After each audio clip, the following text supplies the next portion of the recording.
St. Michael standing on the neck of the devil, and the devil is a black man.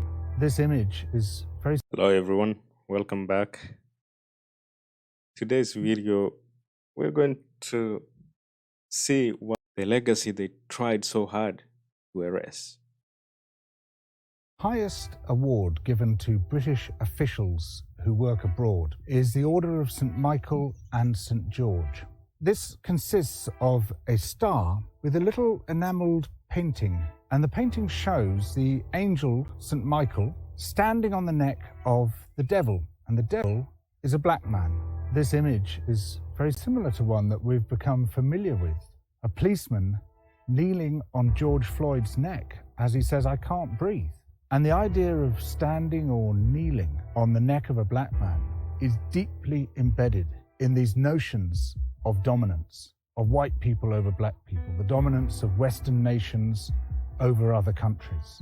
Now, one of the recipients of this award was a man called Sir Evelyn Baring. Sir Evelyn Baring was the grandfather of someone called Mary Wakefield. Mary Wakefield is the wife of Dominic Cummings, Boris Johnson's chief advisor, a man who has done more to cover up the record of current events than anyone else in this government. Sir Evelyn Baring was governor of Kenya when Kenya was a colonial possession of the United States.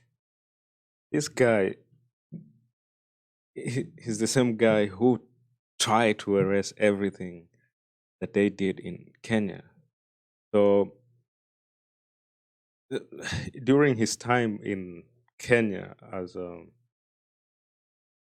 governor of Kenya, he had these concentration camps that he would round up everyone who wanted to resist the British Empire and wanted Kenya to gain her own independence. So they were rounded up into these concentration camps where they were tortured and killed. So when they were leaving Africa, this guy ordered his soldiers to burn all the records of the atrocities that they did in Kenya, that everything that they did that they knew was a bad thing was to be burnt, to be torched and destroyed. But the records were so many, there were a lot of them, that they could not burn them at once. So you can imagine how many bad things they did to these people. So he ordered his soldiers to pack them, put them in ships, and sail far away into the ocean and dump them in the ocean. So that's how desperate they were to destroy everything that they knew they did that was wrong. United Kingdoms. And while he was there in the 1950s, he instituted a system of concentration camps, which even his own... Over 100,000 people died in this concentration camp.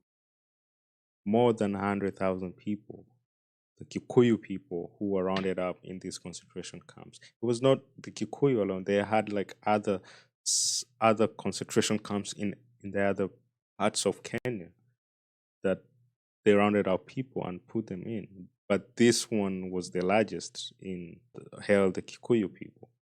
So over 100,000 Kikuyu people died in these concentration camps. And because the records were lost, we don't really know how many of them died there, but it should be more than that. Own Attorney General compared to those run by the Nazis. He drove into these concentration camps and fortified villages. Almost the entire population of the Kikuyu people, then numbering over 1 million people. Huge numbers died, some of them of starvation and disease. Many beaten to death, burnt to death, tortured to death. Repeatedly, men were castrated. In some camps, almost the entire population of children died. And until the Mau Mau are destroyed, the innocent too must suffer. It was Evelyn Baring who oversaw the creation of this system. Sir Evelyn Baring, upon whom rests the main responsibility of the campaign. We are making progress in that struggle, and we are all confident that in the end we will succeed. He also directly authorized the beating to death of people within those camps. When Labour MPs asked inconvenient questions about this, on one particular occasion when 11 men were beaten to death, he told the Colonial Secretary to tell the MPs that they had died from drinking contaminated water. Before Britain left Kenya, there was an order sent down, implemented by Special Branch, to conduct what they called a thorough purge of the archives. They burnt crate after crate of documents. One of the orders instructed that if there were too many documents to burn, they should be packed into waste. And it's not only the British Empire who did this kind of stuff. Even the French people, French Empire did the same thing to her former colonies. Because remember during World War II, the people from French former colonies were recruited to fight in World War II. And when they came back, when they were asking for the wages, the French soldiers killed them. So the French soldiers killed people who they went to war and helped them fight World War II. So just because they asked to be paid equal, like the other soldiers, like the other French soldiers, these ones were Africans. So they were rounded up, they were shot to death. But that,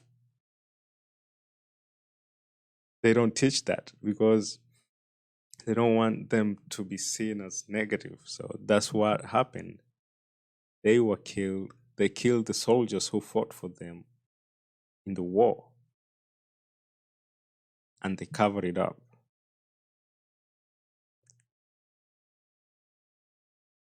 Crates taken as far from the coast as practicable and dumped into very deep water without currents. They erased not only the evidence of what happened in Kenya, but much of what happened in Malaya. The British troops in Malaya, slowly but steadily, are smashing the Reds' reign of terror, and they'll keep at it till the job's done. In Yemen, where Britain fought its dirty war, in Aden. We're going to be extremely firm and extremely mean. If anyone starts in trouble, they'll just get the head blown off. And they'll get the message in time, you know. And we keep seeing this kind of stuff like erasing history because it's bad history. They don't want it to be history. So they try to erase it. And we see it today in the United States where people are protesting against teaching the history of slavery in schools. Just because it portrays them in a negative way, they don't want it to be taught in schools. I saw someone say that they don't want it to be taught in school because it's graphic for the children to see. But it's not graphic really, it's just history, and that's how history is being taught. History is taught that way because that's what happened. You cannot go sugarcoating history and say, okay, this is how it happened, but make it. That's not the point. The point is people need to learn that this is what happened in the past. And we have to take steps in the future to avoid this from happening again. We remember all this in the context of Boris Johnson telling us that to pull down statues is to lie about our history. The entire history that we are told about British imperialism is a lie. What I know they teach their kids is they don't teach them this aspect or this part of history, like how colonization really happened. They don't teach them the cruelty of it. They don't teach the students that during colonization, in order for them to take control of the former colonies, they had to kill people. They had to mistreat them. They don't teach that. They only teach, what they only teach is that we, the British, and it's just not only the British, even the French, all the people who went out colonizing other people, they only teach that we went out there to civilize these people. We went there to teach them how to read, write. We brought them the good stuff, but they don't teach really what happened, because before they went there, these people already had their own civilization. They had their own way of reading and writing. So reading and writing was not a problem. It's just reading and writing in British that they brought. If you go to India, Indians, they had their own way of reading, writing. You go to Africa, we had our own way. We have our own way of reading and writing. So the only thing that the colonizer brought in was English, how to read and write English. But they don't teach that because it's a jungle and they are the garden. We, as a nation, have a greater level of pride in our empire than any other European nation. People look back with nostalgia to Britain's imperial past. That's impossible to understand unless... That's the kind of thinking that Mr. Borrell has. They look back with nostalgia to the atrocities that they did to their former colonies. We understand the massive fabric of lies, of deletions, which has airbrushed the colonial atrocities practiced everywhere we went. Imperialism has long been justified through the notion that the white man had a duty to civilize the so-called other races.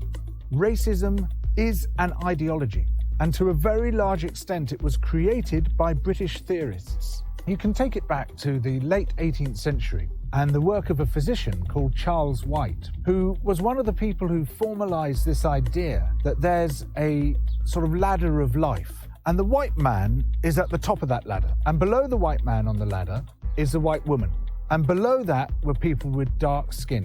That ideology remains. And this ideology is still the same even to date, when we see in these institutions, the world institutions, you go to for example, the IMF, the World Bank, you see like there are some countries that are preferred, given if it's taking loans, they get a small interest rate compared to the other countries. You look at it like you cannot compare like how the interest rates that are given to the African countries to those ones that are given to the United States and European countries. Some of them, they don't even get interest rates when they borrow money. But it's just because that's kind of mentality that was put in place during colonization and during the slavery period. It's still in place today, and it's affecting a lot of people. It's still systemic. It's with us today. It's that ideology which led to the policeman kneeling on the neck of George Floyd, institutional racism, to systemic racism. And a huge part of that ideology began here in the United Kingdom to justify our seizure of other people's resources and other people's lives. These relationships continue by other means. Through our trade relationships today, which are often highly coercive, enforced by offshore tribunals of corporate lawyers, basically forcing countries to give up their natural resources, enforced by international debt, and what we see as a net drain of wealth from the poor nations into the rich nations. This wealth is not just being taken from other people in the world today, it's also being taken from future generations. The capacity of the earth to support us is being wrecked by... We saw this in the recent past, like when Uganda and Tanzania, I use this example because it's what has happened recently. When Tanzania and Uganda, they have this trading partnership that they build a pipeline from Uganda through to Tanzania ports. And the EU comes in, wants to stop that. Now, EU has no jurisdiction over Tanzania and Uganda. Tanzania and Uganda, they are sovereign states, but they still want to come and interfere with their internal affairs just because it does not benefit them. That's how bad these people and their history is. So, yeah. Those who are burning through the Earth's resources as quickly as possible, who are destroying our life support systems. Environmental destruction, imperialism, racism, these are intimately connected. They all mesh together as part of a global system of injustice. It's not just the bad stuff in history that they don't want us to see. It's also the good stuff.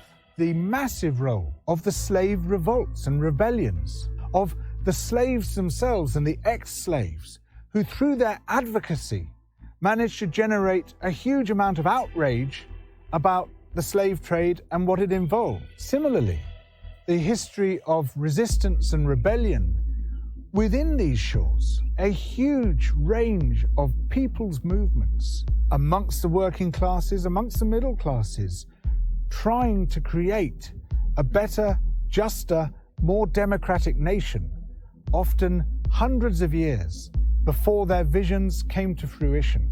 And by learning from that history, as well as by learning from our history of atrocities, these two hidden histories, we can begin to understand where we stand, why we are where we are, and how, from that position, we can start to build a better world.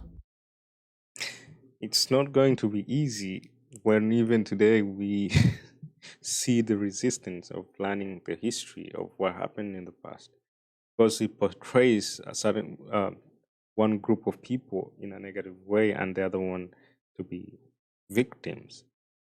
Those who were victimized, or those whose ancestors were victimized, want the history to be taught.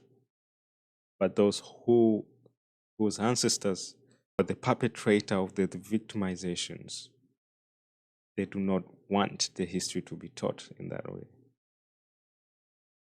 So it's going to be hard for people to learn in the future or to change if they don't learn from the past.